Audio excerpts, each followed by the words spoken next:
എന്താണ് zero trust, എങ്ങനെയാണ് അത് ഇംപ്ലിമെൻറ്റ് ചെയ്യേണ്ടത്, എന്തുകൊണ്ടാണ് ഓൾഡ് അല്ലെങ്കിൽ ട്രഡീഷണൽ മെത്തേഡ്സ് ഫെയിൽ ആകുന്നത്, ഇത് ശരിക്കും അത്യാവശ്യമാണോ അതോ ജസ്റ്റ് ഒരു ഹൈപ്പ് മാത്രമാണോ എന്നുള്ള കാര്യങ്ങളാണ് നമ്മൾ ഇന്നത്തെ വീഡിയോയിൽ നോക്കാൻ പോകുന്നത്. നമുക്ക് ആദ്യം ട്രഡീഷണൽ മെത്തേഡ്സിനെ കുറിച്ച് പറയാം. എന്താണ് നമ്മൾ ട്രഡീഷണലി എങ്ങനെയാണ് സെക്യൂർ ചെയ്യുന്നത് എന്നുള്ളത്.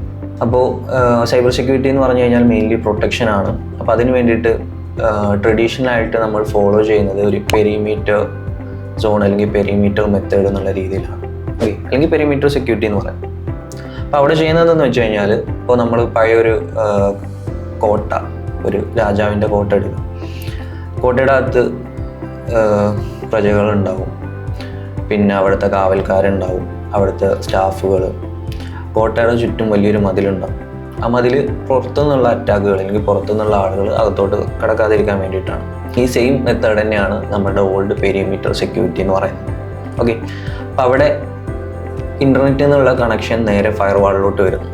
ഓക്കെ, ഫയർവാളാണ് എന്ത് അകത്തോട്ട് വിടണം, എന്ത് തടയണം എന്നുള്ള കാര്യങ്ങൾ തീരുമാനിക്കുന്നത്. ഫയർവാൾ കഴിഞ്ഞ് നമ്മുടെ നെറ്റ്വർക്കിൻ്റെ അകത്തോട്ട് വന്നു കഴിഞ്ഞാൽ അവിടെ പിന്നെ വലിയ സെക്യൂരിറ്റി ഒന്നും ഉണ്ടാവില്ല. അകത്തുള്ള ഡിവൈസുകൾക്ക് കറക്റ്റ് പെർമിഷൻ സെറ്റ് ചെയ്ത് വെച്ചിട്ടുണ്ടാവില്ല. ആർക്ക് വേണമെങ്കിൽ ഏത് ഡിവൈസിലോട്ടും കണക്ട് ചെയ്യാനും ഡിവൈസുകൾ ആക്സസ് ചെയ്യാനുള്ള പെർമിഷനൊക്കെ ഉണ്ട്. ആ ഒരു ഐഡിയ മൈൻഡിലോട്ട് വരിക നമ്മളുടെ പഴയ പെരിമീറ്റർ സെക്യൂരിറ്റി എന്ന് പറയുന്നത്. അതായത് ഒരു ബോക്സ്, ആ ബോക്സിൻ്റെ അകത്ത് പല ഡിവൈസസുകൾ ഉണ്ടാവും. അതിൻ്റെ പുറത്തോട്ട് ഭയങ്കര സെക്യൂരിറ്റി ആയിരിക്കും, പുറത്തുനിന്നുള്ള അറ്റാക്കുകൾ വരാതിരിക്കാൻ വേണ്ടിയിട്ട്. പക്ഷേ അകത്ത് എന്തുണ്ടാവില്ല, അതിന് കറക്റ്റ് സെക്യൂരിറ്റികളൊന്നും ഇംപ്ലിമെൻറ്റ് ചെയ്തിട്ടുണ്ടാവില്ല. അങ്ങനെ അത് കാരണം ഇഷ്യൂസ് ഉണ്ടാവാൻ ചാൻസസ് ഉണ്ട്. സോ അവിടെ മെയിൻലി ഫയർവാളാണ് എല്ലാ കാര്യങ്ങളും കൺട്രോൾ ചെയ്യുന്നത്. പുറത്തുനിന്ന് എന്ത് വരണം, എന്ത് അലോ ചെയ്യണം, എന്ത് ഡിസലോ അല്ലെങ്കിൽ ബ്ലോക്ക് ചെയ്യണം എന്ന് തീരുമാനിക്കുന്നതൊക്കെ ഫയർവാളാണ്. സോ ഇവിടെയുള്ള ഇഷ്യൂ എന്താണെന്ന് വെച്ച് കഴിഞ്ഞാൽ, ഇപ്പോൾ ഫോർ എക്സാമ്പിൾ നമ്മളൊരു കമ്പനി എടുക്കും. അപ്പോൾ എൻ്റെ കമ്പനിയിൽ ഞാൻ പല ആളുകളെ കാണാറുണ്ട്. അവരുടെ ഐ ഡി കാർഡ് ഉണ്ട്. ഐ ഡി കാർഡ് വെച്ചിട്ട് നമുക്ക് റെക്കഗ്നൈസ് ചെയ്യാം ഈ കമ്പനിയിലുള്ള ആളാണ്. ഓക്കെ, അപ്പോൾ ഒരാളെ ഞാൻ ഒരു 5 ദിവസമായിട്ട് കണ്ടിട്ടില്ല. 6ാമത്തെ ദിവസം ആളെ കണ്ടു. ആൾ നോർമലി കമ്പനി വരുന്ന പോലെ ഐ ഡി കാർഡൊക്കെ ഇട്ട് വന്ന് എല്ലാവരും കണ്ടാൽ ചിരിച്ച് പോകുന്നുണ്ട്. ചിലപ്പോൾ ആളെ ഇവിടെ നിന്ന് ഫയർ ചെയ്തിട്ടുണ്ടാവും. ആൾക്ക് ഇപ്പോൾ ഒരു കറൻ്റ്ലി എംപ്ലോയി ആയിട്ടുണ്ടാവില്ല.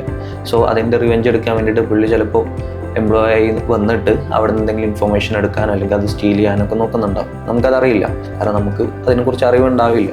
HR അവരുടെ ഡിപ്പാർട്ട്മെൻറ്റൊക്കെ ആയിട്ടാവും ഈ ഫയറിങ് കാര്യങ്ങൾ അല്ലെങ്കിൽ ഇങ്ങനെയുള്ള ലീവ് ചെയ്തതോ ഇതൊക്കെ മാനേജ് ചെയ്യുന്നത്. അവിടുത്തെ എംപ്ലോയീസിന് ഇതിനെക്കുറിച്ച് വലിയ ഐഡിയ ഉണ്ടാവില്ല. ഓക്കെ, സോ നമ്മൾ ആളുടെ ഐ ഡി കാർഡ് വെച്ച് ആൾ ട്രസ്റ്റ് ചെയ്യുന്നു. നമ്മളെന്ത് ചെയ്തു, ആൾക്ക് ആക്സസ് ഇല്ലാത്തൊരു സ്ഥലത്ത് കയറുന്നു കണ്ടു, അല്ലെങ്കിൽ ആൾ ഓൾറെഡി വർക്ക് ചെയ്യുന്ന എൻവയോൺമെൻറ്റിലോട്ട് അല്ലെങ്കിൽ ആ സ്പേസിലോട്ട് കയറുന്നത് കണ്ടു. നമ്മൾ വിചാരിച്ചു ആൾക്ക് പെർമിഷൻ ഉണ്ടാവും, അല്ലാതെ വെറുതെ കയറേണ്ട ആവശ്യമില്ലല്ലോ. സോ അവിടെ നമ്മൾ എന്ത് ചെയ്യുന്നില്ല, വെരിഫൈ ചെയ്യണില്ല ആൾ ഇപ്പോൾ കറൻ്റ്ലി എംപ്ലോയി ആണോ, ആൾക്ക് അതിനുള്ള പെർമിഷൻ ഉണ്ടോ എന്നുള്ള കാര്യങ്ങളൊക്കെ.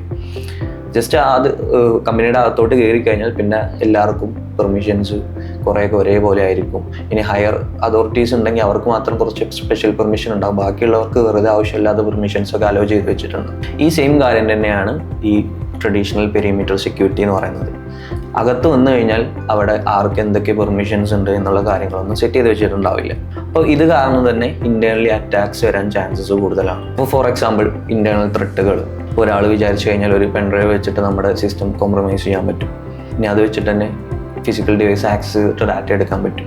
അപ്പോൾ ഇവിടെ കറക്റ്റായിട്ട് സെക്യൂരിറ്റി ഇംപ്ലിമെൻറ്റ് ചെയ്തിട്ടില്ല എന്നുണ്ടെങ്കിൽ ഇഷ്യൂസ് വരാൻ ചാൻസ് ഉണ്ട്. പിന്നെ നെക്സ്റ്റ്, പണ്ടത്തെ പോലെ ഇപ്പോൾ ഒരു പെരിമീറ്റർ എന്ന് പറഞ്ഞിട്ടുള്ളത് ഒരു കമ്പനിയിൽ ഒതുങ്ങുന്നതല്ല. നിങ്ങൾക്കറിയാം, ക്ലൗഡ് വന്നിട്ടുണ്ട്. പിന്നെ അതേപോലെ വർക്ക് ഫ്രം ഹോം ഇൻട്രൊഡ്യൂസ് ചെയ്തു. പിന്നെ ബ്രിങ് യുവർ ഓൺ ഡിവൈസസ്, അതായത് നമ്മുടെ പേഴ്സണൽ ഡിവൈസ് കമ്പനി ആവശ്യങ്ങൾക്ക് വേണ്ടിയിട്ട് യൂസ് ചെയ്യുന്ന കമ്പനീസ് പ്രൊവൈഡ് ചെയ്യാറുണ്ട് നമുക്ക് ലാപ്ടോപ്പുകളും കമ്പ്യൂട്ടറുകളൊക്കെ ആയിട്ട്. അല്ലാതെയും ഇതേപോലെ എന്ത് ചെയ്യും, ബ്രിങ് യുവർ ഓൺ ഡിവൈസ് എന്ന് പറഞ്ഞിട്ട് ഡിവൈസസുകൾ യൂസേഴ്സ് അല്ലെങ്കിൽ ക്ലയൻസ് ആയിട്ടാണെങ്കിലും ഇനി അവിടെ വർക്ക് ചെയ്യുന്നവരാണെങ്കിലും കൊണ്ടുവരാറുണ്ട്. അവരൊക്കെ ഈ നെറ്റ്വർക്കിലോട്ട് കണക്ട് ചെയ്യും. സോ അവരുടെ ഡിവൈസിൽ ഒരു ചെറിയ ഇഷ്യൂ ഉണ്ടെങ്കിൽ അത് വെച്ചിട്ട് എന്ത് ചെയ്യാം, അറ്റാക്കേഴ്സിനൊക്കെ ഈ നെറ്റ്വർക്കിലോട്ട് കിടക്കാൻ പറ്റും. പിന്നെ അതേപോലെ work from home. Okay, work from home ഉണ്ടെങ്കിൽ നമുക്ക് നെറ്റ്വർക്കിലോട്ട് കണക്ട് ചെയ്യാൻ VPN പോലെയുള്ള സർവീസസ് ആയിരിക്കും യൂസ് ചെയ്യുന്നുണ്ടാവാം. സോ അത് കോംപ്രമൈസ് ചെയ്തിട്ട് അറ്റാക്കേഴ്സ് എന്ത് ചെയ്യും, അകത്തോട്ട് കയറാനുള്ള ചാൻസസ് ഉണ്ട്. സോ ഈ പെരിമീറ്റർ സെക്യൂരിറ്റി എന്ന് പറഞ്ഞാൽ ഈ ഒരു കാലഘട്ടത്തിൽ നമുക്കിപ്പോൾ ഫുള്ളി ട്രസ്റ്റ് ചെയ്യാൻ പറ്റില്ല. അത് ഇൻറ്റേർണലി ആണെങ്കിലും എക്സ്റ്റേണലി ആണെങ്കിലും. ഒന്ന്, ഈ ട്രഡീഷണൽ പെരിമീറ്റർ സെക്യൂരിറ്റിയുടെ അകത്ത് ഇന്റേണലി നമുക്ക് വലിയ സെക്യൂരിറ്റി പ്രൊട്ടക്ഷൻ ഒന്നും ഉണ്ടാവില്ല. എക്സ്റ്റേണൽ അറ്റാക്കുകളിൽ നിന്ന് പ്രൊട്ടക്ട് ചെയ്യും, പക്ഷേ ഇന്റേണലി വരുന്ന അറ്റാക്കുകൾ കറക്റ്റ് പ്രൊട്ടക്ഷൻ മെക്കാനിസം ഒന്നും ഇംപ്ലിമെൻറ്റ് ചെയ്തിട്ടുണ്ടാവില്ല. ആവശ്യമില്ലാത്ത പല പെർമിഷൻസ് യൂസേഴ്സിന് കൊടുത്തിട്ടുണ്ടാവും. പിന്നെ ഇതേപോലെ പുറത്തുനിന്നുള്ള ആക്സസ്, അതായത് എംപ്ലോയീസ് വീട്ടിൽ നിന്ന് വർക്ക് ചെയ്യുന്നവരുണ്ടാവും. പിന്നെ നെക്സ്റ്റ് ക്ലൗഡ്. ഇപ്പോൾ പല ആളുകളും വെബ് ആപ്ലിക്കേഷൻസ് അല്ലെങ്കിൽ പല ഡാറ്റാബേസ് മാനേജ്മെൻറ്റിനൊക്കെ ക്ലൗഡ് യൂസ് ചെയ്യുന്നുണ്ട്. ഈ ക്ലൗഡ് നമ്മുടെ നെറ്റ്വർക്കിൽ ഇൻക്ലൂഡഡ് ആണ്. ഓക്കെ, സോ അത് പുറത്തുനിന്നുള്ള അതായത് നമ്മുടെ പെരിമീറ്ററിൻ്റെ അകത്തുള്ള ഒരു സർവീസാണ് അത്. ഈ സർവീസസാണ് നമ്മൾ യൂസ് ചെയ്യുന്നത്. സോ ഇതും ഇതിലോട്ട് കണക്ട് ചെയ്യുമ്പോൾ അത് പുറത്തുനിന്നുള്ളൊരു ആളായിട്ടാണ് നമ്മൾ കൺസിഡർ ചെയ്യുന്നത്. സോ അതിനെയും സെക്യൂരിറ്റി നമുക്ക് ഉറപ്പുവരുത്തുന്നുണ്ട്. സോ ഇത് ത്രൂ ഒക്കെ എന്ത് ചെയ്യാം, നമ്മുടെ നെറ്റ്വർക്കിൻ്റെ അകത്തോട്ട് അറ്റാക്ക് വരാനും നമ്മളുടെ സെർവർ കോംപ്രമൈസ് ചെയ്യാനൊക്കെ ചാൻസസ് ഉണ്ട്. അപ്പോൾ ഇതിനൊക്കെയുള്ളൊരു സൊല്യൂഷൻ എന്നുള്ള രീതിയിലാണ് സീറോ ട്രസ്റ്റ് ആർക്കിടെക്ചർ ബിൽഡ് ചെയ്തിട്ടുള്ളത്, അല്ലെങ്കിൽ ഇത് വന്നിട്ടുള്ളത്. അപ്പോൾ ബേസിക്കലി ഇത് പറയുന്നത് എന്താണെന്ന് വെച്ച് കഴിഞ്ഞാൽ, ആർക്കും ആവശ്യമില്ലാത്ത പെർമിഷൻസ് കൊടുക്കണം. അതാണ് ബേസിക്കലി സീറോ ട്രസ്റ്റ് ആർക്കിടെക്ചർ എന്ന് പറയുന്നത്. ആവശ്യമില്ലാത്ത പെർമിഷൻസ് യൂസേഴ്സിനായാലും ക്ലയൻസിനായാലും അപ്ലിക്കേഷൻസിനായാലും ഡിവൈസസിനായാലും കൊടുക്കാതിരിക്കുക. ഇപ്പോൾ ഒരു കമ്പനി എടുത്തു കഴിഞ്ഞാൽ ഇഷ്ടംപോലെ ഡിവൈസസ് ഉണ്ടാവും. ആ ഡിവൈസസിനൊക്കെ കറക്റ്റ് പെർമിഷൻസ് സെറ്റ് ചെയ്യണം. ഇപ്പോൾ ഫോർ എക്സാമ്പിൾ പറയുകയാണെന്നുണ്ടെങ്കിൽ ഒരു സിംഗിൾ ഡിവൈസിന് മൾട്ടിപ്പിൾ യൂസേഴ്സ് ആക്സസ് ചെയ്യുന്നുണ്ടാവും. ഓരോ യൂസേഴ്സിന് എന്തൊക്കെ പെർമിഷൻസ് ആണ് കൊടുക്കേണ്ടത് എന്നുള്ളത്, പിന്നെ ആ ഡിവൈസിന് എന്ത് പെർമിഷൻസ് ആണ്, ഇനി ഡിവൈസിൽ റൺ ചെയ്യുന്ന ആപ്ലിക്കേഷൻസ് ഉണ്ടാവും, അതിന് എന്തൊക്കെയാണ് പെർമിഷൻസ്. കാരണം അറിയാം, ആപ്ലിക്കേഷൻ ത്രൂ നമുക്ക് ഇഷ്ടംപോലെ അറ്റാക്കുകൾ വരാൻ ചാൻസസ് ഉണ്ട്. അപ്പോൾ ആവശ്യമില്ലാത്ത പെർമിഷൻസ് ആപ്ലിക്കേഷൻസിന് കൊടുത്തിട്ടുണ്ടെങ്കിൽ അത് ത്രൂ എന്ത് ചെയ്യാം, നമ്മുടെ പാരാമീറ്റർ അല്ലെങ്കിൽ നമ്മുടെ പെരിമീറ്റർ ഒക്കെ കോംപ്രമൈസ് ആകാനുള്ള ചാൻസസ് ഉണ്ട്. സോ ഇതിനൊക്കെയുള്ള പ്രൊട്ടക്ഷൻ എന്നുള്ള രീതിയിലാണ് സീറോ ട്രസ്റ്റ് ആർക്കിടെക്ചർ കൊണ്ടുവന്നിട്ടുള്ളത്. അതിൻ്റെ പേര് തന്നെയുണ്ട്, ആരെയും വിശ്വസിക്കാതിരിക്കുക. ഈ സീറോ ട്രസ്റ്റ് ആർക്കിടെക്ചർ വർക്ക് ചെയ്യുന്നത് 3 കോർ പ്രിൻസിപ്പിൾസ് ഉണ്ട്. അതായത് 3 കോർ പ്രിൻസിപ്പിൾസ് വെച്ചിട്ടാണ് സീറോ ട്രസ്റ്റ് ആർക്കിടെക്ചർ വർക്ക് ചെയ്യുന്നത്. അതിൽ ഫസ്റ്റ് വൺ എന്ന് പറഞ്ഞു കഴിഞ്ഞാൽ നെവർ ട്രസ്റ്റ് ഓൾവേസ് വെരിഫൈ. നേരത്തെ പറഞ്ഞ പോലെ നമ്മുടെ കമ്പനിയിലോട്ട് ഒരാൾ കയറി വരുവാണ്. അപ്പോൾ ആൾ ഓൾറെഡി ഇവിടെ വർക്ക് ചെയ്യുന്നതാണെന്ന് നമുക്കറിയാം. പക്ഷേ ഇപ്പോൾ ആൾ കമ്പനിയിൽ എംപ്ലോയി ആണോ, ആൾക്ക് ഇതിനുള്ള ആക്സസ് ഉണ്ടോ, പെർമിഷൻ ഉണ്ടോ എന്നുള്ളത് നമുക്കറിയില്ല. നമുക്കറിയാത്ത കാര്യമാണെങ്കിൽ നമ്മൾ കൺഫേം ചെയ്യണം.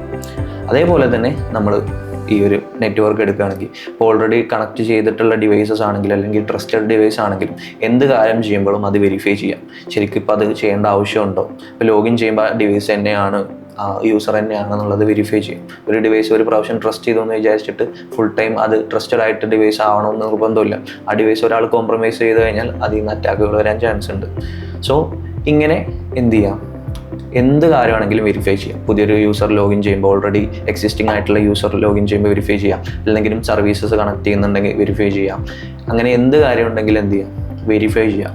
അതായത് നെറ്റ്വർക്കിലോട്ട് ഒരു റിക്വസ്റ്റ് വരുമ്പോൾ അത് ട്രസ്റ്റഡ് സോഴ്സിൽ നിന്നാണെങ്കിലും അൺട്രസ്റ്റഡ് സോഴ്സിൽ നിന്നാണെങ്കിലും വെരിഫൈ ചെയ്യാം. അത് കറക്റ്റ് ഈ റിക്വസ്റ്റ് ആവശ്യമുള്ളതാണോ, ഇതെന്തെങ്കിലും മലീഷ്യസ് ആയിട്ടുള്ള റിക്വസ്റ്റ് ആണോ എന്നുള്ളത് വെരിഫൈ ചെയ്യാം. അതാണ് ഫസ്റ്റിലെ കോർ പ്രിൻസിപ്പിൾ എന്ന് പറയുന്നത്. Never trust always verify. ഇത് യൂസേഴ്സ് ആയിക്കോട്ടെ, ഡിവൈസ് ആയിക്കോട്ടെ, ആപ്ലിക്കേഷൻസ് ആയിക്കോട്ടെ. സെക്കൻഡ് വൺ എന്ന് പറഞ്ഞു കഴിഞ്ഞാൽ ഇംപ്ലിമെൻറ്റ് ലീസ്റ്റ് പ്രിവിലേജ്. അതായത് ഒരു യൂസറിന് ആവശ്യമുള്ള പ്രിവിലേജസ് അല്ലെങ്കിൽ ഓതറൈസേഷൻ കൊടുക്കുക. യൂസറിനെ ഒതൻറ്റിക്കേറ്റ് ചെയ്ത് കഴിഞ്ഞാൽ, ഇപ്പോൾ ഫോർ എക്സാമ്പിൾ ഒരു ലോ ലെവലിലുള്ള ഒരു എംപ്ലോയി അക്കൗണ്ട് അത് വെരിഫൈ ചെയ്തു, ആൾ യൂസർ നെയിം പാസ്വേഡ് കൊടുത്തു, യൂസർ നെയിം പാസ്വേഡ് കറക്റ്റാണ്, വെരിഫൈ ചെയ്തു. നെക്സ്റ്റ് ഒതൻറ്റിക്കേഷൻ കഴിഞ്ഞ് കഴിഞ്ഞാൽ ഓതറൈസേഷൻസ് വരും. അപ്പോൾ ആൾക്ക് ആവശ്യമുള്ള അല്ലെങ്കിൽ അവിടെ വർക്ക് ചെയ്യാൻ ആവശ്യമുള്ള പെർമിഷൻസ് മാത്രം കൊടുക്കുക. അതാണ് നെക്സ്റ്റ് പ്രിൻസിപ്പിൾ എന്ന് പറയുന്നത്, ലീസ്റ്റ് പെർമിഷൻ. അപ്പോൾ യൂസേഴ്സിന് അവർക്ക് ആവശ്യമുള്ള പെർമിഷൻസ്, അത് നേരത്തെ പറഞ്ഞ പോലെ ക്ലയൻറ്റ്സ് ആയിക്കോട്ടെ, അവിടെ വർക്ക് ചെയ്യുന്നവരായിക്കോട്ടെ, ഇപ്പോൾ ആവശ്യമുള്ള പെർമിഷൻസ് മാത്രം അതിൻ്റെ അകത്ത് കൊടുക്കുക. സോ ആവശ്യമില്ലാത്ത പെർമിഷൻസ് കൊടുത്തു കഴിഞ്ഞാൽ ഇൻ കേസ് ആളുടെ അക്കൗണ്ട് കോംപ്രമൈസ് ചെയ്ത് കഴിഞ്ഞാൽ അത് ത്രൂ എന്ത് ചെയ്യാൻ പറ്റും, വലിയ പെർമിഷൻസ് ത്രൂ നമ്മുടെ സെർവറിനെയോ അല്ലെങ്കിൽ വലിയ ഡൊമൈൻസിനെയോ ഒക്കെ കോംപ്രമൈസ് ചെയ്യാനുള്ള ചാൻസസ് ഉണ്ട്. സോ അവിടെ യൂസേഴ്സിന് ഏറ്റവും ലീസ്റ്റ് ആയിട്ടുള്ള അവിടെ വർക്ക് ചെയ്യാൻ ആവശ്യമുള്ള പെർമിഷൻസ് മാത്രം കൊടുക്കുക. അതാണ് സെക്കൻഡ് ഇംപ്ലിമെൻറ്റ് ലീസ്റ്റ് പ്രിവിലേജ് എന്ന് പറയുന്നത്. അത് ചെറിയ യൂസർ ആണെങ്കിലും അതേ, വലിയ യൂസർ ആണെങ്കിലും മതി. ഇപ്പോൾ നമ്മൾ അഡ്മിൻ യൂസേഴ്സിനെ അറിയാം എല്ലാവർക്കും. അഡ്മിൻ യൂസർ എന്ന് പറഞ്ഞു കഴിഞ്ഞാൽ ആ ഒരു ആപ്ലിക്കേഷൻ ആയാലും സർവീസ് ആണെങ്കിലും അല്ലെങ്കിൽ ആ ഡിവൈസ് എടുത്തു കഴിഞ്ഞാൽ അതിൽ ഏറ്റവും പ്രിവിലേജ് ഉള്ള ആളാണ്. അഡ്മിൻ യൂസറിന് വരെ ആവശ്യമില്ലാത്ത പെർമിഷൻസ് കൊടുക്കാതിരിക്കുക. ഇപ്പോൾ ഫോർ എക്സാമ്പിൾ ഒരു വെബ് ആപ്ലിക്കേഷൻ എടുക്കാം. വെബ് ആപ്ലിക്കേഷൻ അഡ്മിൻ യൂസേഴ്സിന് ചില ടൈമിൽ നമ്മൾ സെർവർ ആക്സസ് കൊടുക്കാറുണ്ട് ചില സിനാറിയോസിൽ. ചിലപ്പോൾ അതിൻ്റെ ആവശ്യം ഉണ്ടാവില്ല. അവർക്ക് ആ വെബ് ആപ്ലിക്കേഷൻ മാനേജ് ചെയ്യുക, അതിൻ്റെ അകത്തുള്ള ഇംപ്ലിമെൻറ്റേഷന് കാര്യങ്ങളൊക്കെ മതി. അതല്ലാതെ സെർവർ ആക്സസ് കൊടുക്കാനും അങ്ങനെയുള്ള പെർമിഷൻസ് കൊടുക്കുമ്പോൾ റിമോട്ട് കോഡ് എക്സിക്യൂഷൻ പോലെയുള്ള അറ്റാക്കുകളൊക്കെ വരാനുള്ള ചാൻസസ് ഉണ്ട്. അപ്പോൾ ഏത് യൂസർ ആണെങ്കിലും, അത് ഹൈ പ്രിവിലേജഡ് ആണെങ്കിലും ലോ പ്രിവിലേജഡ് ആണെങ്കിലും, അവിടെ വർക്ക് ചെയ്യാൻ ആവശ്യമുള്ള പെർമിഷൻസ് മാത്രമേ കൊടുക്കാൻ പാടുള്ളൂ. അതാണ് സെക്കൻഡ് പ്രിൻസിപ്പിൾ എന്ന് പറയുന്നത്. ഈ തേർഡ് വൺ, അസ്യൂം ബ്രീച്ച്. ഇപ്പോൾ നമ്മൾ ഒരു നെറ്റ്വർക്ക് മാനേജ് ചെയ്യുമ്പോൾ, അല്ലെങ്കിൽ ഒരു കമ്പനി മാനേജ് ചെയ്യുമ്പോൾ, അവിടുത്തെ നെറ്റ്വർക്ക് സെക്യൂരിറ്റി മാനേജ് ചെയ്യുമ്പോൾ അവിടെ ഏത് നിമിഷം വേണമെങ്കിലും അറ്റാക്ക് വരാം, അല്ലെങ്കിൽ ബ്രീച്ച് നടക്കും. സോ അത് എപ്പോൾ വേണമെങ്കിലും നടക്കാം എന്നുള്ള രീതിയിൽ നമ്മൾ എന്ത് ചെയ്യാം, കാര്യങ്ങൾ ഇംപ്ലിമെൻറ്റ് ചെയ്യുക. അത് സെക്യൂരിറ്റി ലെവലായിക്കോട്ടെ, അല്ലെങ്കിൽ എൻജിനീയറിംഗ് ലെവലായിക്കോട്ടെ, എന്താണെങ്കിലും എപ്പോൾ വേണമെങ്കിലും അറ്റാക്ക് നടക്കാം. സോ അതിന് പ്രിപ്പയർ ആയിട്ടിരിക്കുക. സോ ഇൻ കേസ് അറ്റാക്ക് നടന്നാലും നമുക്ക് അതിൻ്റെ ഇമ്പാക്റ്റ് ഒരു പരിധി വരെ തടയാൻ പറ്റും, അല്ലെങ്കിൽ നമുക്കത് കോമ്പൻസേറ്റ് ചെയ്യാൻ പറ്റും ഒരു പരിധി വരെ.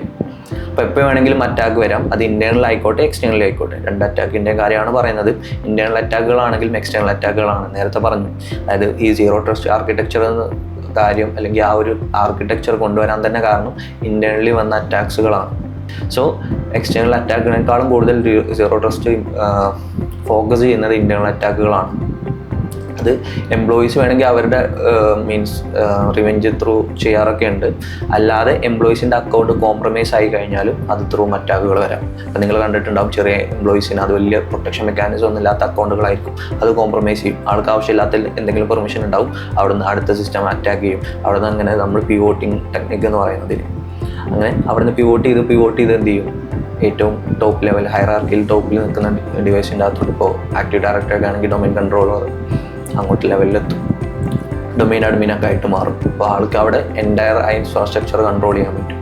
അപ്പോൾ ഇങ്ങനെയുള്ള അറ്റാക്കുകളൊക്കെ വരുന്നത്, അല്ലെങ്കിൽ സ്റ്റാർട്ട് ചെയ്യുന്നത് ഇങ്ങനെ ചെറിയ ചെറിയ അക്കൗണ്ടുകളിൽ നിന്നാണ്. സോ അവിടെ എന്ത് ചെയ്യാം, നമുക്ക് ബ്രീച്ച് അസ്യൂം ചെയ്തിട്ട് അതിനനുസരിച്ച് പ്രിപ്പയർഡ് ആയിട്ടിരിക്കുക. ഇതാണ് തേർഡ് കോർ പ്രിൻസിപ്പിൾ എന്ന് പറയുന്നത്. പിന്നെ ഇതൊക്കെ ഇംപ്ലിമെൻറ്റ് ചെയ്യണമെങ്കിൽ നമുക്ക് user authentication, user identity, device security, പിന്നെ റിയൽ ടൈം മോണിറ്ററിങ്, ഇതൊക്കെ ആവശ്യമുണ്ട്. ഓക്കെ, അപ്പോൾ സീറോ ട്രസ്റ്റ് എന്ന് പറഞ്ഞു കഴിഞ്ഞാൽ ജസ്റ്റ് ഒരു ആരെയും ട്രസ്റ്റ് ചെയ്യാതിരിക്കുക അങ്ങനെയുള്ളൊരു മെത്തേഡല്ല ഉദ്ദേശിക്കുന്നത്. ഇപ്പം നേരത്തെ പറഞ്ഞ പോലെ ഒരു കമ്പനിയിൽ വർക്ക് ചെയ്യുന്ന ഒരാൾക്ക് എന്ത് പെർമിഷനാണോ അവിടെ കമ്പനിയിൽ വർക്ക് ചെയ്യാൻ ആവശ്യമുള്ളത്, ആ പെർമിഷൻ മാത്രം കൊടുക്കുന്നൊരു ആർക്കിടെക്ചറാണ് സീറോ ട്രസ്റ്റ് എന്ന് പറയുന്നത്. അതായത് ഫുള്ളി ട്രസ്റ്റ് ചെയ്യാതിരിക്കുകയല്ല. ഇപ്പോൾ കൂടുതൽ കണ്ടുവരുന്നൊരു മിത്താണ് സീറോ ട്രസ്റ്റ് ആർക്കിടെക്ചർ എന്ന് പറഞ്ഞാൽ ആരെയും ട്രസ്റ്റ് ചെയ്യാതിരിക്കുക, ആർക്കും പെർമിഷൻ കൊടുക്കാതിരിക്കുക എന്നുള്ളതാണ്. ശരിക്കും അതല്ല സീറോ ട്രസ്റ്റ് എന്ന് പറയുന്നത്. ലീസ്റ്റ് പ്രിവിലേജ് ആണ് ഉദ്ദേശിക്കുന്നത്. ആ ഒരു യൂസറിന്, അല്ലെങ്കിൽ ആ ഒരു ഡിവൈസിന്, അല്ലെങ്കിൽ ആ ഒരു ആപ്ലിക്കേഷന് അവിടെ വർക്ക് ചെയ്യാൻ ആവശ്യമുള്ള പെർമിഷൻസ് മാത്രം കൊടുക്കുക. റിയൽ ടൈം മോണിറ്ററിങ് ചെയ്യുക, ആളുടെ ഡിവൈസിൽ നിന്ന്, അല്ലെങ്കിൽ ആ ഒരു യൂസറിൻ്റെ കയ്യിൽ നിന്ന്, അല്ലെങ്കിൽ ആ ഒരു ആപ്ലിക്കേഷൻ്റെ അകത്തുനിന്ന് സസ്പീഷ്യസ് ആയിട്ടുള്ള ആക്ടിവിറ്റീസ് വരുന്നുണ്ടോ എന്നുള്ളത് മോണിറ്റർ ചെയ്യാം. ഇതൊക്കെയാണ് സീറോ ട്രസ്റ്റ് കൊണ്ട് ഉദ്ദേശിക്കുന്നത്. ഓക്കെ, സീറോ ട്രസ്റ്റ് എന്ന് പറഞ്ഞു കഴിഞ്ഞാൽ തീരെ ട്രസ്റ്റ് ചെയ്യാതിരിക്കുകയല്ല, എവിടെ നിന്ന് വേണമെങ്കിലും അറ്റാക്കുകൾ വരാം. അത് കാരണം കൊണ്ട് തന്നെ ആവശ്യമില്ലാത്ത ആവശ്യമില്ലാത്ത പെർമിഷൻസ് ആപ്ലിക്കേഷൻസിനോ യൂസേഴ്സിനോ ഡിവൈസസിനോ കൊടുക്കാതിരിക്കുക. അതാണ് ബേസിക്കലി സീറോ ട്രസ്റ്റ് എന്ന് പറയുന്നത്. ഇനി സീറോ ട്രസ്റ്റ് എങ്ങനെ ഇംപ്ലിമെൻറ്റ് ചെയ്യാമെന്നാണ്. ഇതിൽ കുറച്ച് ചാലഞ്ചസ് ഉണ്ട്. സീറോ ട്രസ്റ്റ് എന്ന് പറഞ്ഞാൽ ഒരു പ്ലഗ് ആൻഡ് പ്ലേ മെത്തേഡ് അല്ല. പ്ലഗ് ആൻഡ് പ്ലേ എന്ന് പറഞ്ഞാൽ അറിയാലോ, ജസ്റ്റ് ഒരു പ്രാവശ്യം ഇംപ്ലിമെൻറ്റ് ചെയ്ത് കഴിഞ്ഞാൽ അത് ഫുള്ളി സെക്യൂർ ആവുന്ന ഒരു മെത്തേഡല്ല. ഇത് ഓൺ ഗോയിങ് ആണ്. അത് സീറോ ട്രസ്റ്റ് ഇംപ്ലിമെൻറ്റ് ചെയ്യണമെന്നുണ്ടെങ്കിൽ നമ്മൾ ആദ്യം നമ്മുടെ സെക്യൂരിറ്റി ആർക്കിടെക്ചറിനെ കുറിച്ച് പഠിക്കണം. അതായത് പല കമ്പനിക്കും പല രീതിയിലാണ് സെക്യൂരിറ്റി ആർക്കിടെക്ചർ വരുന്നത്. ഓക്കെ, പല ഡിവൈസസ് ആയും യൂസ് ചെയ്യുന്നുണ്ടാവുക, പല ടൈപ്പിലുള്ള യൂസർ ഹയറാർക്കി ഉണ്ടാവും. പിന്നെ നെറ്റ്വർക്കിൻ്റെ അകത്ത് തന്നെ പല സർവീസസ് യൂസ് ചെയ്യുന്നുണ്ടാവും, ആക്റ്റീവ് ഡയറക്ടറി യൂസ് ചെയ്യുന്നവരുണ്ടാവും. സോ അതിൻ്റെ സെക്യൂരിറ്റി ഇംപ്ലിമെൻറ്റേഷൻ നിർത്തണം. ഇനി അതല്ല, വേറെ സർവീസസ് യൂസ് ചെയ്യുന്നുണ്ടാവും, ഇൻറ്റേർണലി വെബ് ആപ്ലിക്കേഷൻസ് റൺ ചെയ്യുന്നുണ്ടാവും, അങ്ങനെയുള്ള സർവീസസ് ഇഷ്ടംപോലെ റൺ ചെയ്യുന്നുണ്ടാവും. അപ്പോൾ ഓരോ കമ്പനിയുടെയും സെക്യൂരിറ്റി ആർക്കിടെക്ചർ എങ്ങനെയാണോ അതിനനുസരിച്ച് വേണം നമ്മൾ ബിൽഡ് ചെയ്യാൻ വേണ്ടിയിട്ട്. സോ ഇതൊരു പ്ലഗ് ആൻഡ് പ്ലേ അല്ല. നേരത്തെ പറഞ്ഞ പോലെ ഒരു ജേണി പോലെയാണ്. നമ്മൾ സ്റ്റാർട്ട് ചെയ്ത് അത് പതിയെ എന്ത് ചെയ്യണം, പല സ്ഥലങ്ങളിലായിട്ട് ഇംപ്ലിമെൻറ്റ് ചെയ്ത് കഴിഞ്ഞാൽ അത് അവിടെ തീർന്നില്ല. അത് എന്ത് ചെയ്യണം, കണ്ടിന്യൂസ്ലി മോണിറ്റർ ചെയ്യണം. അത് ചേഞ്ചസ് വരുത്തേണ്ടി വരും, അതിനനുസരിച്ച് ചേഞ്ചസ് വരുത്തണം. കാരണം ഒരു യൂസർ മാറുമ്പോൾ, അല്ലെങ്കിൽ യൂസർ പുതിയ ഫങ്ഷണാലിറ്റീസ് കൊണ്ടുവരുമ്പോൾ, അപ്പോൾ ഏത് നെറ്റ്വർക്ക് ആണെങ്കിലും നമ്മൾ പുതിയ കാര്യങ്ങൾ ആഡ് ചെയ്യും, പുതിയ സർവീസസ് കൊണ്ടുവരും, പുതിയ ഫങ്ഷനാലിറ്റീസ് യൂസറിന് വരും. അപ്പോൾ അതിനനുസരിച്ച് നമ്മൾ ഇത് ചേഞ്ച് ചെയ്യേണ്ടി വരും. അപ്പോൾ ഫങ്ഷനാലിറ്റീസ് കൊണ്ടുവരുമ്പോൾ അത് ഏതൊക്കെ യൂസേഴ്സിനാണ് ശരിക്കും അത് ആവശ്യമുള്ളത്, വെറുതെ ഒരാൾക്ക് കൊടുക്കാതെ ആവശ്യമുള്ള ആളുകൾക്ക് മാത്രം ഇത് ഇംപ്ലിമെൻറ്റ് ചെയ്ത് കൊടുക്കുക. അതാണ് ബേസിക്കലി സീറോ ട്രസ്റ്റ് ആർക്കിടെക്ചർ എന്ന് പറയുന്നത്. മൈൻഡ് സെറ്റ് ചേഞ്ച് വേണം ശരിക്കും ഈ സീറോ ട്രസ്റ്റ് ആർക്കിടെക്ചർ ഇംപ്ലിമെൻറ്റ് ചെയ്യാൻ വേണ്ടിയിട്ട്. അപ്പോൾ നമ്മൾ നേരത്തെ പറഞ്ഞു ഒരു പഴയ പെരിമീറ്റർ സെക്യൂരിറ്റി എന്ന് പറഞ്ഞിട്ടുള്ളത് ഒരു ഓൾഡ് ആർക്കിടെക്ചർ പോലെ. അപ്പം അങ്ങനെ ഉള്ള ഒരു ചിന്താഗതിയിൽ നിന്ന് മാറിയിട്ട് ഇപ്പോഴത്തെ കാലഘട്ടം, ഇപ്പോൾ വരുന്ന അറ്റാക്കുകൾ ഇതൊക്കെ എങ്ങനെയാണ് വരുന്നത്, പഴയ പോലെയല്ല, ഇഷ്ടംപോലെ സെക്യൂരിറ്റി അഡ്വാൻസ്ഡ് ആയിട്ടുണ്ട്. ഇപ്പോൾ നമ്മുടെ ഡൊമൈനിൽ വർക്ക് ചെയ്യുന്നവരാണെങ്കിലും അല്ലെങ്കിൽ പഠിക്കുന്നവരാണെങ്കിലും അറിയാം, സൈബർ സെക്യൂരിറ്റി ഒരുപാട് ഇമ്പ്രൂവ് ചെയ്തിട്ടുണ്ട്, ഒരുപാട് ഇവോൾവ് ചെയ്തിട്ടുണ്ട്. പലതരത്തിലുള്ള പ്രൊട്ടക്ഷൻ മെക്കാനിസം ഉണ്ട്. പഴയ കുറേ കാര്യങ്ങൾ ഇപ്പോൾ ഔട്ട്ഡേറ്റഡ് ആയിട്ട് പോയിട്ടുണ്ട്, അതിന് പകരം പുതിയ കാര്യങ്ങൾ വന്നിട്ടുണ്ട്. അപ്പോൾ ഇപ്പോൾ വരുന്ന നിങ്ങൾ ഡാറ്റ ബ്രീച്ചസ് ഒക്കെ നോക്കിക്കഴിഞ്ഞാൽ അറിയാം, വരുന്ന പല അറ്റാക്കുകളും ഇതേപോലെ ഫിഷിംഗ് ലിങ്കുകളായിട്ടോ അല്ലെങ്കിൽ അതേപോലെ എംപ്ലോയീസിൻ്റെ കയ്യിൽ നിന്നൊക്കെ ആയിട്ടാണ്. ഓക്കെ, ഫിഷിംഗ് ലിങ്കുകൾ അവരറിയാതെ ക്ലിക്ക് ചെയ്യുന്നതാണ്.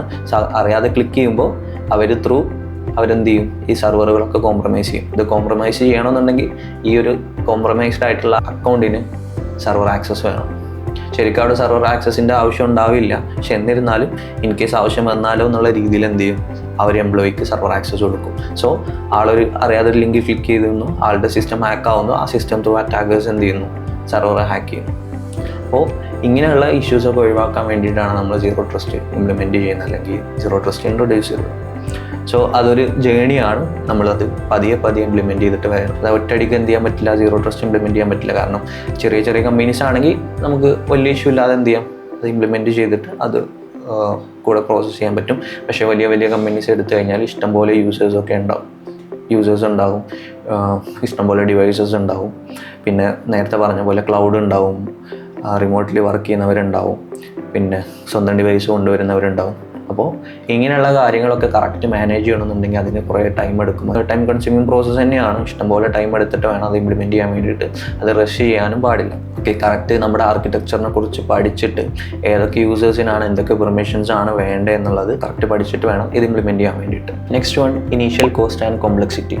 ഇനീഷ്യൽ കോസ്റ്റ്, അതായത് പുതിയ കാര്യം എപ്പോഴും ഇംപ്ലിമെൻറ്റ് ചെയ്യണമെങ്കിൽ അല്ലെങ്കിൽ പുതിയ കാര്യം ഇൻട്രൊഡ്യൂസ് ചെയ്യണമെങ്കിൽ ഒബ്വിയസ്ലി അതിന് വേണ്ടിയിട്ടുള്ള സർവീസസ്, അത് ഹാർഡ്വെയർ സർവീസസ് അല്ലെങ്കിൽ സൊല്യൂഷൻസ്, ഹാർഡ്വെയർ ആയിക്കോട്ടെ സോഫ്റ്റ്വെയർ ആയിക്കോട്ടെ. അപ്പോൾ നമുക്ക് സീറോ ട്രസ്റ്റിന് ഹാർഡ്വെയർ സൊല്യൂഷൻസ് അവൈലബിൾ ആണ്, സോഫ്റ്റ്വെയർ സൊല്യൂഷൻസ് അവൈലബിൾ ആണ്. ഹാർഡ്വെയർ നേരത്തെ പറഞ്ഞ പോലെ നമുക്ക് ഫയർവാൾ എന്ത് ചെയ്യാം, ഇൻ്റർണൽ നെറ്റ്വർക്കിൽ ഇംപ്ലിമെൻറ്റ് ചെയ്തിട്ട് സീറോ ട്രസ്റ്റ് ആർക്കിടെക്ചറിന് വേണ്ടിയിട്ട് ഹെൽപ്പ് ചെയ്യാൻ പറ്റും. കൂടുതലായിട്ട് സോഫ്റ്റ്വെയർ സൊല്യൂഷൻസ് ആണ് അവൈലബിൾ ആയിട്ടുള്ളത്. ഇഷ്ടംപോലെ സോഫ്റ്റ്വെയർ സൊല്യൂഷൻസ് ഉണ്ട്. അപ്പോൾ അത് മേടിച്ച് ഇംപ്ലിമെൻറ്റ് ചെയ്യണമെങ്കിൽ ഒബ്വിയസ്ലി അത്യാവശ്യം കോസ്റ്റ് ആവും അതിന്. സോ ഇതൊരു ചലഞ്ചാണ്. പക്ഷേ നമ്മുടെ കമ്പനി സെക്യൂർ ആക്കുക എന്നുള്ള ഒരു അജണ്ട അല്ലെങ്കിൽ അങ്ങനെ ഒരു മൂവ്മെൻറ്റ് നമ്മൾ കൊണ്ടുവരുന്നുണ്ടെങ്കിൽ ഒബ്വിയസ്ലി അതിന് വേണ്ടിയിട്ടുള്ള ബഡ്ജറ്റ് ഉണ്ടാവും. സോ അത് സീറോ ട്രസ്റ്റ് ആർക്കിടെക്ചറിന് ഒബ്വിയസ്ലി നമുക്ക് ഇല്ലാതെയും കോസ്റ്റ് കട്ടിങ് ചെയ്തിട്ടും ചെയ്യാൻ പറ്റും ചെറിയ കമ്പനീസ് ആണെന്നുണ്ടെങ്കിൽ. പക്ഷേ വലിയ MNC പോലെ കമ്പനീസ് എടുത്തു കഴിഞ്ഞാൽ അതിന് നമ്മൾ സോഫ്റ്റ്വെയർ സൊല്യൂഷൻസ് നോക്കേണ്ടി വരും. കാരണം അത് ഓട്ടോമേറ്റ് ചെയ്യാൻ പറ്റുന്ന ഒരു പ്രോസസ്സല്ല. മാനുവലി നമുക്ക് ഓട്ടോമേറ്റ് ചെയ്യാൻ പറ്റില്ല എന്നല്ല, പക്ഷേ ഒരു പരിധിവരെ മാനുവലി നമ്മളത് ഇംപ്ലിമെൻറ്റേഷൻ ചെയ്യണമെന്നുണ്ടെങ്കിൽ മാനുവൽ എഫേർട്ട് വേണ്ടി വരും. അപ്പോൾ ഇത് പല രീതിയിൽ നമുക്ക് ഇംപ്ലിമെൻറ്റ് ചെയ്യാൻ പറ്റും. ഇതിന് ഗൈഡുകൾ അവൈലബിൾ ആണ്. ഗൂഗിളിൻ്റെ തന്നെ ബിയോണ്ട് കോർപ്പ് എന്ന് പറഞ്ഞിട്ടുള്ള ഒരു internal zero trust architecture guide available ആണ്, അല്ലെങ്കിൽ ഒരു മോഡൽ ഗൂഗിളിൻ്റെ. പിന്നെ മൈക്രോസോഫ്റ്റിൻ്റെ zero trust architecture guide available ആണ്. പിന്നെ അതേപോലെ തന്നെ US ഗവൺമെൻറ് ഇപ്പോൾ ഓർഗനൈസേഷൻസിനൊക്കെ സീറോ ട്രസ്റ്റ് ആർക്കിടെക്ചർ ഇംപ്ലിമെൻറ്റ് ചെയ്യണമെന്ന് പറഞ്ഞ് പുഷ് ചെയ്യുന്നുണ്ട്. കാരണം കൂടുതലായിട്ട് ഇപ്പോൾ ബ്രീച്ചുകൾ വരുന്നത് ഈ ഒരു കാരണം കൊണ്ടാണ്. പിന്നെ ഇഷ്ടംപോലെ ബ്രീച്ചസ് നമുക്ക് സീറോ ട്രസ്റ്റ് ആർക്കിടെക്ചർ വെച്ചിട്ട് തടയാൻ പറ്റുമായിരുന്നു എന്ന് പറഞ്ഞിട്ട് നേരത്തെ പറഞ്ഞ പോലെ തന്നെ പല സ്ഥലങ്ങളിലും അല്ലെങ്കിൽ ഒട്ടുമിക്ക സ്ഥലങ്ങളിലും സൈബർ സെക്യൂരിറ്റി ഇവോൾവ് ആയതുകൊണ്ട് തന്നെ പ്രൊട്ടക്ഷൻ മെക്കാനിസം, ഇൻ്റർനെറ്റിൽ നിന്നുള്ള പ്രൊട്ടക്ഷൻ കൂടുതലാണ്. പെട്ടെന്ന് നമുക്കൊരു കമ്പനി 2 കമാൻഡ് അടിച്ച് ഹാക്ക് ചെയ്യാനൊന്നും പറ്റില്ല, അത് എല്ലാവർക്കും അറിയുന്ന കാര്യമാണല്ലോ. സോ കൂടുതലായിട്ട് അറ്റാക്കുകൾ വരുന്നത് അല്ലെങ്കിൽ ഡാറ്റ ബ്രീച്ച് വരുന്നതൊക്കെ അവിടുത്തെ എംപ്ലോയീസ് ത്രൂ ആയിരിക്കും. ഫിഷിംഗ് ലിങ്കുകളായിട്ടും ഇൻറ്റേർണലി എംപ്ലോയീസായിട്ട് മാസ്ക് ചെയ്തിട്ടൊക്കെ നിങ്ങൾ മൂവീസിലൊക്കെ കണ്ടിട്ടുണ്ടാവും. അവർ അവിടുത്തെ എംപ്ലോയീസ് പോലെ കോട്ടും പിന്നെ അതേപോലെ ടൈ ഒക്കെ കെട്ടിയിട്ട് കണ്ടു കഴിഞ്ഞാൽ അവിടുത്തെ എംപ്ലോയി ആണെന്ന് തോന്നും, ഹാക്കേഴ്സ് ആയിരിക്കും. അവർ കയറുന്നു, ഫിസിക്കൽ ആക്സസ് ചെയ്യുന്നു അല്ലെങ്കിൽ നെറ്റ്വർക്കിലോട്ട് കണക്ട് ചെയ്യുന്നു, അവിടെ നിന്ന് അവർ സെർവറിനെ ഹാക്ക് ചെയ്യുന്നു. അപ്പോൾ ഇങ്ങനെയുള്ളതൊക്കെ പ്രിവെൻറ്റ് ചെയ്യാൻ വേണ്ടിയിട്ടാണ് മെയിൻലി സീറോ ട്രസ്റ്റ് ആർക്കിടെക്ചർ. അതുകൊണ്ട് തന്നെ ഈ ഒരു ഇഷ്യൂസ് ഇപ്പോൾ കൂടുതലായിട്ട് കണ്ടുവരുന്നതുകൊണ്ട് ഗവൺമെൻറ്റുകളും എന്ത് ചെയ്യുന്നുണ്ട്, zero trust architecture guide follow ചെയ്യാൻ വേണ്ടിയിട്ട് ഓർഗനൈസേഷൻസിന് പുഷ് ചെയ്യുന്നുണ്ട്. അപ്പോൾ അങ്ങനെയൊക്കെ നമുക്കിത് പല രീതിയിൽ ഇംപ്ലിമെൻറ്റ് ചെയ്യാൻ പറ്റും. നമ്മൾ നേരത്തെ പറഞ്ഞ ഹാർഡ്വെയർ സൊല്യൂഷൻസ് അവൈലബിൾ ആണ്, സോഫ്റ്റ്വെയർ സൊല്യൂഷൻസ് അവൈലബിൾ ആണ്. പിന്നെ അതേപോലെ തന്നെ കുറച്ച് കോംപ്ലക്സ് ആണ് ഇതൊക്കെ ചലഞ്ചസ് ആണ് പറയുന്നത്.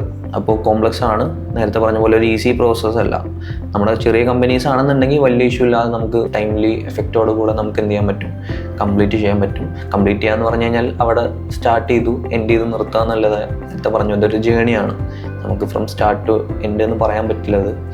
നമ്മളിത് സ്റ്റാർട്ട് ചെയ്യുന്നു, അതങ്ങനെ എന്ത് ചെയ്യുന്നു, കണ്ടിന്യൂ ചെയ്ത് പോകുന്നു. അതാണ് സീറോ ട്രസ്റ്റ് ആർക്കിടെക്ചർ എന്ന് പറയുന്നത്. സോ വലിയ കമ്പനീസ് എടുത്തു കഴിഞ്ഞാൽ അത് കോംപ്ലക്സ് ആയിട്ട് മാറും, കാരണം ഇഷ്ടംപോലെ സർവീസസും യൂസേഴ്സും ഡിവൈസൊക്കെ വരുന്നുണ്ട്. അപ്പോൾ അവിടെ നമ്മൾ കറക്റ്റായിട്ട് പഠിച്ച് ആർക്കിടെക്ചറിനെ കുറിച്ച് പഠിച്ചിട്ട് വേണം ഇത് ഇംപ്ലിമെൻറ്റ് ചെയ്യാൻ വേണ്ടിയിട്ട്. സോ ഒബിയസ്ലി കോംപ്ലക്സ് ആയിരിക്കും, അത് എളുപ്പമുള്ള ഒരു പ്രോസസ്സ് അല്ല. നേരത്തെ പറഞ്ഞിട്ടുണ്ടായിരുന്നു, ഒരു പ്ലഗ് ആൻഡ് പ്ലേ പ്രോസസ്സ് അല്ല സീറോ ട്രസ്റ്റ് ആർക്കിടെക്ചർ എന്ന് പറയുന്നത്.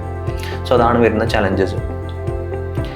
പിന്നെ കുറച്ച് നേരത്തെ പറഞ്ഞ പോലെ മിത്തുകളും റിയാലിറ്റീസും സീറോ ട്രസ്റ്റ് ആർക്കിടെക്ചറിനെ കുറിച്ച്. ഫസ്റ്റ് വൺ എന്ന് പറഞ്ഞു കഴിഞ്ഞാൽ നേരത്തെ പറഞ്ഞിട്ടുണ്ടായിരുന്നു, ചെറുതായിട്ട് മെൻഷൻ ചെയ്തിട്ടുണ്ടായിരുന്നു. സീറോ ട്രസ്റ്റ് എന്ന് പറഞ്ഞു കഴിഞ്ഞാൽ ആരെയും ട്രസ്റ്റ് ചെയ്യാതിരിക്കുകയാണ്. അതല്ല ഉദ്ദേശിക്കുന്നത്. നമ്മുടെ കോർ പ്രിൻസിപ്പിൾ പറഞ്ഞ പോലെ ലീസ്റ്റ് പ്രിവിലേജ്, ഏത് യൂസർ ആണെങ്കിലും ആവശ്യമുള്ള പ്രിവിലേജ് മാത്രം കൊടുക്കുക, ആവശ്യമില്ലാത്ത പ്രിവിലേജസ് എന്ന് എന്ത് ചെയ്യാം, ഒഴിവാക്കുക. അത് ലോ പ്രിവിലേജ്ഡ് ആയിട്ടുള്ള യൂസർ ആണെങ്കിലും അഡ്മിൻ യൂസർ ആണെങ്കിലും. അതാണ് സീറോ ട്രസ്റ്റ് കൊണ്ട് ഉദ്ദേശിക്കുന്നത്. അതല്ലാതെ ആരെയും ട്രസ്റ്റ് ചെയ്യാതിരിക്കുക എന്നുള്ളൊരു കൺസെപ്റ്റ് അല്ല. അത് പല ആളുകൾക്കും പെട്ടെന്ന് അത് പേര് കേൾക്കുമ്പോൾ തോന്നാറുണ്ടാവും, സീറോ ട്രസ്റ്റ് എന്ന് പറഞ്ഞാൽ ആരെയും ട്രസ്റ്റ് ചെയ്യാതിരിക്കുകയാണ്. അതും അതിൻ്റെ ഒരു ഭാഗമാണ്, പക്ഷേ ഫുള്ളി ആരെയും ട്രസ്റ്റ് ചെയ്യാതിരിക്കുകയല്ല. സീറോ ട്രസ്റ്റ് എന്ന് പറയുന്നത് ലീസ്റ്റ് ആയിട്ടുള്ള പ്രിവിലേജ് കൊടുക്കുക, പ്രിവെൻറ്റ് ചെയ്യാണ് നമ്മൾ. ഇൻ കേസ് നമ്മൾ നേരത്തെ പറഞ്ഞില്ലേ തേർഡ് പ്രിൻസിപ്പിൾ എന്ന് പറഞ്ഞു കഴിഞ്ഞാൽ എന്താണ്, ഭാവിയിൽ ഒരു അറ്റാക്ക് വരാതിരിക്കാൻ വേണ്ടിയിട്ട് നമ്മൾ പ്രൊട്ടക്ട് ചെയ്യാം. അതിൻ്റെ ഭാഗമായിട്ട് എന്ത് ചെയ്യാം, യൂസേഴ്സിന് ആവശ്യമില്ലാത്ത പെർമിഷൻസ് കൊടുക്കാതിരിക്കുക. അതാണ് ബേസിക്കലി സീറോ ട്രസ്റ്റ് ആർക്കിടെക്ചറിൻ്റെ പ്രിൻസിപ്പിൾ എന്ന് പറയുന്നത്. പിന്നെ സീറോ ട്രസ്റ്റ് എന്ന് പറഞ്ഞു കഴിഞ്ഞാൽ ഒരു പ്ലഗ് ആൻഡ് പ്ലേ അല്ല, അതൊരു മിത്ത് പോലെ. അതായത് നമ്മളത് ഇംപ്ലിമെൻറ്റ് ചെയ്ത് കഴിഞ്ഞാൽ നമ്മുടെ ഓർഗനൈസേഷൻ അല്ലെങ്കിൽ കമ്പനി പ്രൊട്ടക്റ്റഡ് ആവുന്നുള്ളത്. ഇതൊരു ജേണിയാണ്. നേരത്തെ പറഞ്ഞ പോലെ നമ്മൾ സ്റ്റാർട്ട് ചെയ്ത് കഴിഞ്ഞാൽ ഇത് എൻഡ് ചെയ്യുമെന്ന് പറയാൻ പറ്റില്ല. ഇതങ്ങനെ പോയിക്കൊണ്ടിരിക്കും. പുതിയ ഇംപ്ലിമെൻറ്റേഷൻസ് വരും, ചേഞ്ചസ് വരും. ഒരേപോലെ തന്നെ, അതായത് കമ്പനീസ് ഒരേപോലെയല്ല വർക്ക് ചെയ്യാം. നമ്മൾ യൂസ് ചെയ്യുന്ന സർവീസസ് മാറാം, പിന്നെ എംപ്ലോയീസ് മാറാം, പുതിയ ഹൈറാർക്കി വരാം. അപ്പോൾ അതിനനുസരിച്ചൊക്കെ ഇത് എന്ത് ചെയ്യണം, മാറിക്കൊണ്ടിരിക്കണം. പിന്നെ ഇത് എൻറ്റയർലി നമുക്ക് മോണിറ്റർ ചെയ്യേണ്ടി വരും. കാരണം ട്രസ്റ്റഡ് ഡിവൈസ് എന്ന് വേണമെങ്കിലും അറ്റാക്കുകൾ വരാനുള്ള ചാൻസസ് ഉണ്ട്. സോ ഇത് മോണിറ്റർ ചെയ്യുന്നത് കൊണ്ട് തന്നെ ഇതൊരു കണ്ടിന്യൂസ് പ്രോസസ്സാണ്, ഒരു പ്ലഗ് ആൻഡ് പ്ലേ അല്ല. പിന്നെ ഇത് പ്രൊഡക്ടിവിറ്റി കില്ല് ചെയ്യും എന്ന് പറഞ്ഞിട്ട് ഒരു മിത്ത് ഉണ്ടാകും. അതായത് ഇങ്ങനെ ചെയ്തു കഴിഞ്ഞാൽ പ്രൊഡക്ടിവിറ്റി കുറയും, അത് യൂസേഴ്സിനെ ബാധിക്കാനുള്ള ചാൻസസ് ഉണ്ട് എന്നുള്ളതൊക്കെ. കാരണം അവർക്ക് ആവശ്യമില്ലാത്ത പ്രിവിലേജസ് ഒക്കെ ഒഴിവാക്കിയതുകൊണ്ട് നമുക്ക് പല കാര്യങ്ങളും ചെയ്യാതിരിക്കാൻ പറ്റും. മീൻസ് ഓൾറെഡി നേരത്തെ ചെയ്തിരുന്ന കാര്യങ്ങൾ ചെയ്യാതിരിക്കുക, അതുകൊണ്ട് പ്രൊഡക്ടിവിറ്റി കുറയുക, അങ്ങനെയുള്ളൊരു മിത്ത് കാണാറുണ്ടായിരുന്നു. അപ്പോൾ അത് ശരിക്കും അങ്ങനെയല്ല. അതുകൊണ്ട് നമുക്ക് എന്ത് ചെയ്യാം, യൂസർ എക്സ്പീരിയൻസ് കുറച്ചുകൂടെ കൂട്ടാൻ പറ്റും.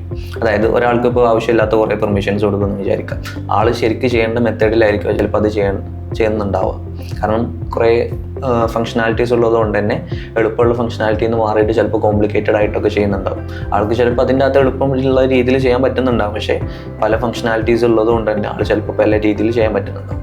സോ നമ്മൾ അവിടെ ആൾ പറഞ്ഞു കൊടുക്കുന്നു, നിങ്ങൾ ഇങ്ങനെയാണ് ചെയ്യേണ്ടത്, ഓക്കെ, നിങ്ങൾക്ക് ഇന്ന പെർമിഷൻസ് ആണുള്ളത്, ഇത് വെച്ചിട്ടാണ് നിങ്ങൾ ചെയ്യേണ്ടത്. സോ ആൾ ആ ഒരു കാര്യം മാത്രമേ ഫോളോ ചെയ്യുള്ളൂ. ആൾക്ക് വേറെ ഫോളോ ചെയ്യേണ്ട ആവശ്യമില്ല. അവിടെ ഗൈഡഡ് ആയിട്ടുള്ള സ്ട്രക്ചേർഡ് അവൈലബിൾ ആണ്. സോ ആളത് മാത്രം ഫോളോ ചെയ്യുന്നത് കൊണ്ട് തന്നെ അവിടെ പ്രൊഡക്ടിവിറ്റി കുറയാനുള്ള ചാൻസസ് ഉള്ള കോഡാണ്. പ്രൊഡക്ടിവിറ്റി കൂടെ ചെയ്യുള്ളൂ. കാരണം ആൾക്ക് അവിടെ കറക്റ്റായിട്ടൊരു ഗൈഡ് കിട്ടി.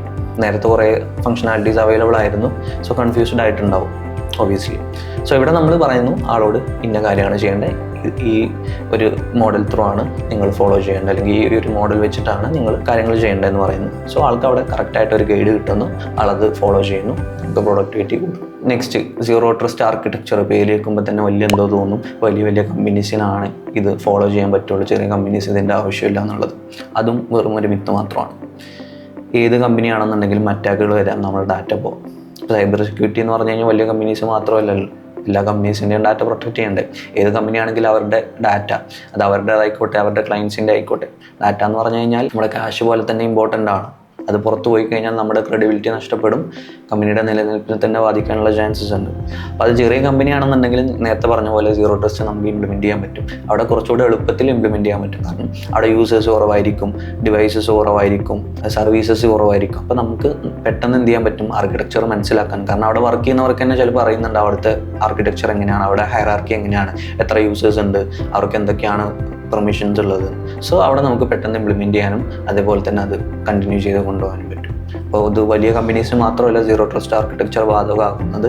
ചെറിയ കമ്പനിയാണെന്നുണ്ടെങ്കിലും അവിടെ സൈബർ സെക്യൂരിറ്റി ഇംപ്ലിമെൻറ്റ് ചെയ്യണമെന്നുണ്ടെങ്കിൽ എന്ത് വേണം, ഇപ്പോൾ എല്ലാവരും ഫോളോ ചെയ്യുന്നത് സീറോ ട്രസ്റ്റ് ആർക്കിടെക്ചർ ഫോളോ ചെയ്യണം. എന്നാലേ നമുക്ക് ഫുള്ളി എന്ത് ചെയ്യാൻ പറ്റുള്ളൂ, നമ്മുടെ ഒരു ഓർഗനൈസേഷൻ അല്ലെങ്കിൽ കമ്പനീനെ പ്രൊട്ടക്ട് ചെയ്യാൻ പറ്റും. സോ നമ്മൾ ഇത്രത്തോളം പറഞ്ഞു എന്താണ് സീറോ ട്രസ്റ്റ് ആർക്കിടെക്ചർ, എങ്ങനെയാണ് അത് വന്നത്, എന്തുകൊണ്ടാണ് ഇത് ഇംപ്ലിമെൻറ്റ് ചെയ്യണമെന്ന് പറയുന്നത്.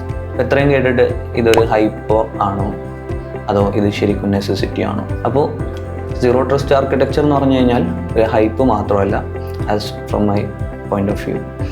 ഇപ്പോൾ നേരത്തെ പറഞ്ഞ പോലെ തന്നെ അറ്റാക്കുകളൊക്കെ ഇന്റേണൽ നെറ്റ്വർക്കിൽ നിന്നാണ് കൂടുതലായിട്ട് വരുന്നത്.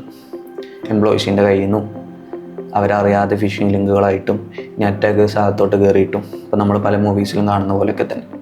സോ ഇങ്ങനെയൊക്കെ അറ്റാക്കുകൾ കൂടുതലായിട്ട് ഇൻറ്റേർണൽ നെറ്റ്വർക്കിൽ നിന്ന് വരുമ്പോൾ അത് പ്രൊട്ടക്റ്റ് ചെയ്യുക എന്നുള്ളത് ഏറ്റവും ഇമ്പോർട്ടൻ്റ് ആയിട്ടുള്ള കാര്യമാണ്. ഇപ്പോൾ എക്സ്റ്റേണൽ നെറ്റ്വർക്കിൽ നിന്നുള്ള അറ്റാക്കുകളൊക്കെ ഒരു പരിധി വരെയൊക്കെ പ്രൊട്ടക്റ്റഡ് ആണ്. പല ആളുകളും ഫയർവാൾ ഇംപ്ലിമെൻറ്റ് ചെയ്തിട്ടുണ്ടാവും ഇൻ്റർനെറ്റിൽ നിന്നുള്ള അറ്റാക്കുകൾ വരാൻ.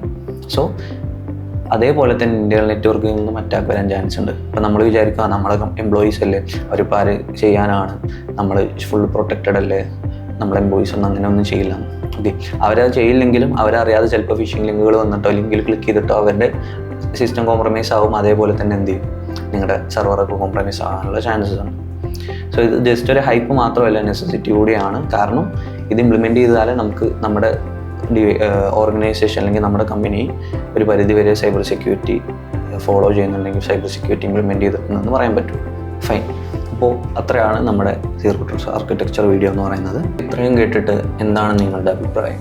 ശരിക്കും സീറോ ട്രസ്റ്റ് എന്ന് പറഞ്ഞു കഴിഞ്ഞാൽ ഫ്യൂച്ചറാണോ അതോ ജസ്റ്റ് ഹൈപ്പ് മാത്രമേ ഉള്ളൂ? കമ്പനീസ് ഇത് ഫോളോ ചെയ്യണോ അതോ വലിയ കമ്പനീസ് മാത്രം ഫോളോ ചെയ്താൽ മതി? നിങ്ങളുടെ അഭിപ്രായങ്ങളൊക്കെ താഴെ കമൻ്റായിട്ട് രേഖപ്പെടുത്താം. Subscribe for more videos.